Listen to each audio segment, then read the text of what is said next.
Ini aja nih Pak, terus terang. Terus terang aja, Tahu terus terang itu aja. yang dua lagi teman juga, tapi cuman teman-temannya lagi gitu. Kamu dibayar berapa? 100. 100.000. Siapa yang nyuruh kamu?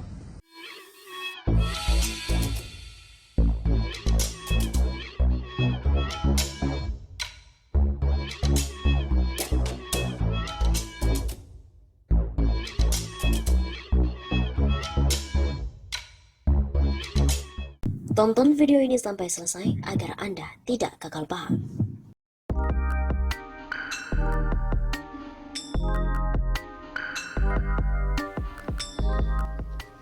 Ditangkap, mahasiswa halangi deklarasi kami ngaku dibayar Rp100.000. Salah satu mahasiswa peserta aksi menolak deklarasi Koalisi Aksi Menyelamatkan Indonesia atau KAMI di Bandung, Jawa Barat ditangkap.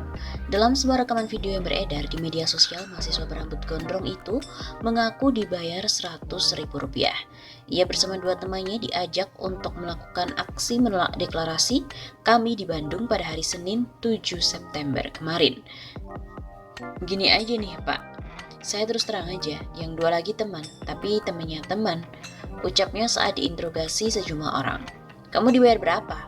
Tanya orang yang menginterogasi. 100.000.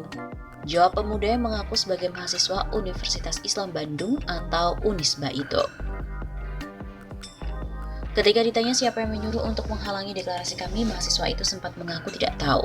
Setelah didesak, mahasiswa itu akhirnya menyebut nama orang yang menyuruhnya. Tujuannya kamu disuruh dan dibayar itu untuk apa? Tanya orang yang menginterogasi. Saya disuruh doang, gak tahu apa-apa, kata mahasiswa berambut gondrong itu. Disuruh tapi tidak tahu tujuannya, kalau disuruh maling mau, kata seorang pria yang menginterogasi mahasiswa tersebut. Video pengakuan mahasiswa dibayar Rp100.000 untuk menghalangi deklarasi kami di Bandung ini dibagikan oleh akun Twitter @jokerkiller76. Salah seorang dari gerombolan penghadang deklarasi kami, Jabar, depan Gedung Sate Bandung 7 September yang berhasil diamankan. Ternyata mereka dibayar Rp100.000 per orang. Siapa adalah yang membayar mereka? Begitu tulisnya. Seperti diketahui, kericuan sempat mewarnai aksi Koalisi Aksi Menyelamatkan Indonesia atau KAMI yang digelar di depan Gedung Sate di Jalan Diponegoro, Kota Bandung pada hari Senin 7 September yang lalu. Kericuhan terjadi menyusul adanya aksi yang digelar oleh dua kelompok massa dari Ikatan Cendekia Cipayung ICC dan juga Aksi Mahasiswa Pasundan. Mereka menggelar aksi di depan Gedung Sate. Mereka hanya berjarak beberapa meter dari mobil komando KAMI. Kelompok ini menolak deklarasi KAMI. Awalnya, aksi ketiga kelompok itu berjalan lancar dengan pengawalan sejumlah petugas kepolisian. Masing-masing kelompok pun menyuarakan aspirasinya. Tak berselang lama, peserta aksi moral kami menghampiri kedua kelompok lawannya itu, hingga terjadi adu mulut dan pengusiran. Mereka mengusir kedua kelompok itu karena dianggap mengganggu. Digelar di rumah, deklarasi kami Jabar dihadiri oleh Din Syamsuddin dan juga Gatot Nurmantio. Deklarasi Koalisi Aksi Menyelamatkan Indonesia kami Jawa Barat dilaksanakan di sebuah rumah Kota Bandung pada hari Senin 7 September. Din Syamsuddin, Gatot Nurmantio, dan juga Rahmat Wahab hadir dalam deklarasi tersebut. Ketua Pelaksana Deklarasi kami Jabar Hari Mulyana dalam sambutannya mengatakan deklarasi kami Jabar ini sempat berpindah tempat selama 2 kali. Awalnya banyak simpatisan yang ingin datang ke sini, tapi karena keterbatasan tempat akhirnya kami minta membatalkan ke Bandung, tapi kami siapkan live streaming. Begitu kata Hari. Presidium kami Jawa Barat, Syafril Sofyan mengakui jika pelaksanaan deklarasi seolah dipersulit dan alasan penolakan juga sempat dibuat-buat. Semua persyaratan telah diupayakan dipenuhi oleh panitia deklarasi yang diketuai Hari Mulyana. Namun selalu saja ada kejanggalan alasan sehingga meskipun pembayaran hotel telah dilunasi, tetap saja deklarasi tak bisa dilaksanakan. Aspek tuntutan hukum menjadi bahan pertimbangan panitia, ujar Sofyan. Oleh karena itu, kami Jabar pun melakukan pemindahan lokasi deklarasi ke sebuah rumah di Kota Bandung dan kemudian akan dilanjutkan dengan gelar aksi di Gedung Sate. Rezim yang dirasakan berlaku tak adil dan menghambat kebebasan berserikat dan menyatakan pendapat. Kami adalah gerakan moral untuk kebaikan bangsa dan juga negara, bukan kekuatan destruktif, karena tidak layak untuk diperlakukan tidak adil atau objek dari penzaliman. Sekarang diketahui deklarasi ini sempat mendapatkan penolakan dari Aliansi Masyarakat Cipayung. Mereka menilai adanya manuver politik yang mengancam pemerintahan dan juga rawan penyebaran COVID-19. 4 desakan demonstran tolak deklarasi kami Jawa Barat di Bandung. Aliansi Masyarakat Cipayung menolak kegiatan deklarasi Kami Jawa Barat yang rencananya berlangsung di Kota Bandung. Demonstran menggelar aksi di depan Gedung Sate. Pendemo menyampaikan 4 desakan berkaitan dengan penolakan deklarasi Kami Jabar, mendesak Pemprov Jabar dan Pemkot Bandung untuk tidak mengizinkan dan menolak kegiatan tersebut karena merupakan gerakan politik dari tokoh-tokoh yang haus kekuasaan dengan membungkusnya dengan judul gerakan moral. Menurutnya, kegiatan deklarasi tersebut dapat menjadi klaster baru lantaran saat ini masih masa pandemi corona.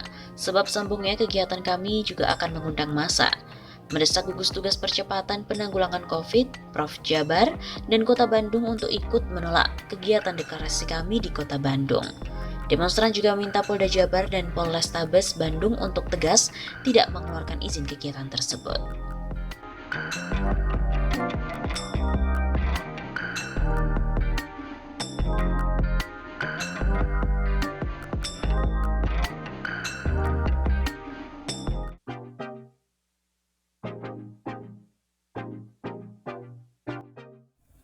Tuan sedang ketar-ketir melihat kami. Kehadiran Koalisi Aksi Menyelamatkan Indonesia atau KAMI ternyata menggetarkan tirai belakang layar kekuasaan hingga ke jantung otoritas tertinggi.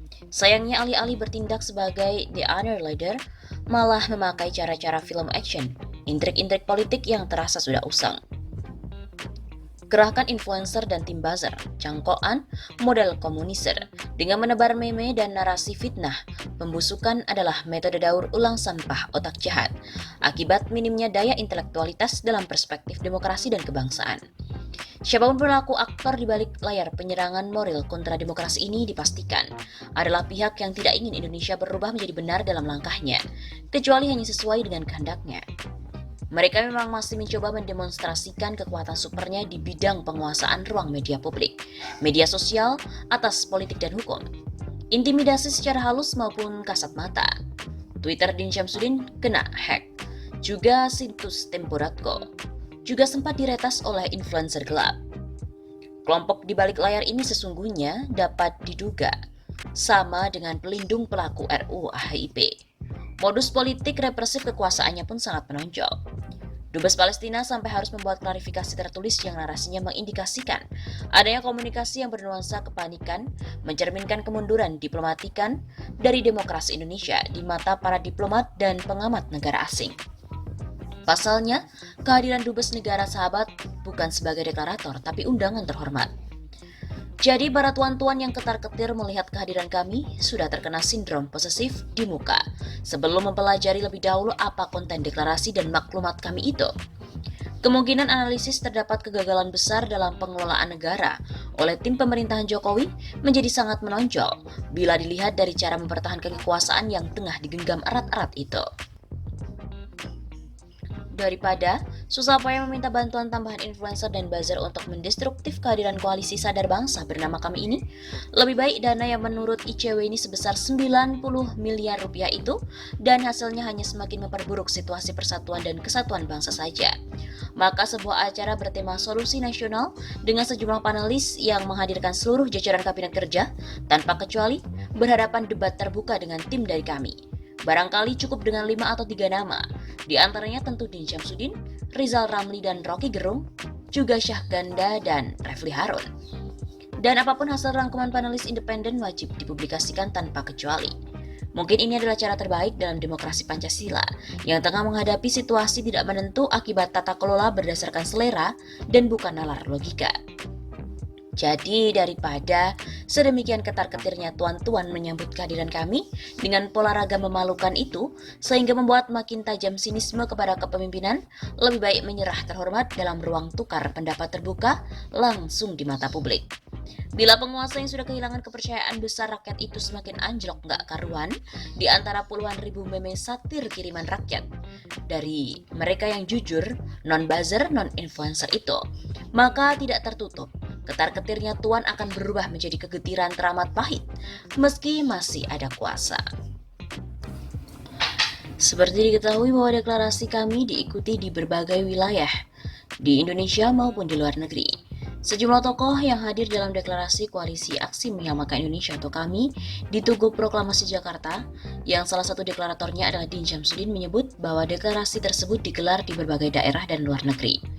Alhamdulillah sudah terbentuk KAMI di berbagai daerah, bahkan di luar negeri yang pada hari itu juga mereka melakukan deklarasi. Hadir pula di antaranya yaitu Gatot Nurmantio, Amin Rais, Said Didu, Refli Harun, Abdullah Hehamahua, Ahmad Yani, Mutia Hatta, Rocky Gerung, Ihsanuddin Nursi, dan lain-lainnya. Din juga mengatakan kami merupakan gerakan moral atas nama rakyat Indonesia untuk menegakkan keadilan dan kebenaran serta menciptakan kesejahteraan sosial. Bahwa gerakan moral tidak sepi dari politik. Kita juga berpolitik, tapi politik moral.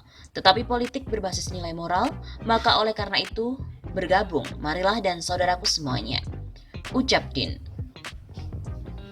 Din juga menambahkan deklarasi dari Tugu Proklamasi merupakan awal yang bersejarah untuk memulai perbaikan Indonesia ke depan.